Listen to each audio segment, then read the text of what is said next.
ஒரு வாரமா பார்த்துட்டு இருப்போம். இந்த ஒரு வாரத்தில் பெரும்பாலும் ஊடகங்கள் கவர் செஞ்சது என்னன்னு பாத்தீங்கன்னா, திரு கே நேரு அவர்களின் ஊழல் பற்றி, அமலாக்கத்துறை எழுதிய கடிதம் பற்றி.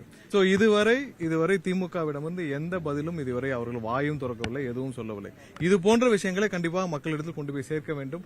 ஏன்னா மக்களுக்கும் இது தெரிந்து கொள்ள வேண்டும். சாதாரணம் இல்ல, 100 கோடி 2 கோடி இல்ல, 1000 கோடி 2000 கோடி அளவிற்கு ஒரு துறையில் மட்டும் ஒரு அமைச்சரிடம் மட்டும் நான் பிடிபட்டிருக்குன்னு சொல்லிட்டு 2 கடிதங்கள் அமலாக்கத்துறை அனுப்பியிருக்காங்க.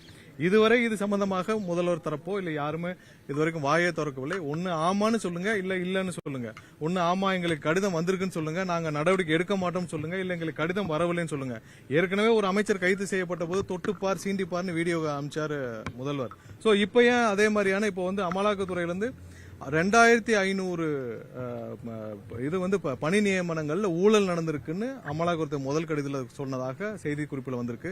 அது இல்லாமல் 1000 கோடி அளவுக்கு ஊழல் செய்திருப்பதாக அந்த ஊரக உள்ளாட்சி துறையில எல்லா இடத்திலும் ஊழல் நடந்திருப்பதாக 2வது கடிதம் அனுப்பப்பட்டதா ஊடகங்கள் எல்லாத்திலும் வந்திருக்கு.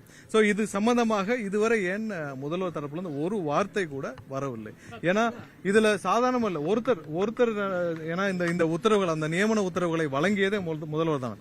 இதுல இன்னும் ஊடகங்கள்ல பல இடத்துல பார்த்தப்ப பார்ட்டி ஃபண்ட்னு கலெக்ட் பண்ணிருக்காங்க. அதாவது திமுகவிற்கு பார்ட்டி ஃபண்ட். திமுக பார்ட்டி ஃபண்ட்னா எங்க அங்க இருக்கிற ஒன்றிய செயலாளர், நகர செயலாளர் கிடையாது. திமுக தலைமையின் பெயரை சொல்லி திமுக தலைமைக்கு பார்ட்டி ஃபண்ட் சொல்லி தான் கலெக்ட் பண்ணிருக்காரு நேரு அவர்கள், அவருடைய சார்ந்த பிஏக்கள்னு. சோ இதெல்லாம் துரிதமாக நடவடிக்கை எடுக்க வேண்டிய விஷயம்.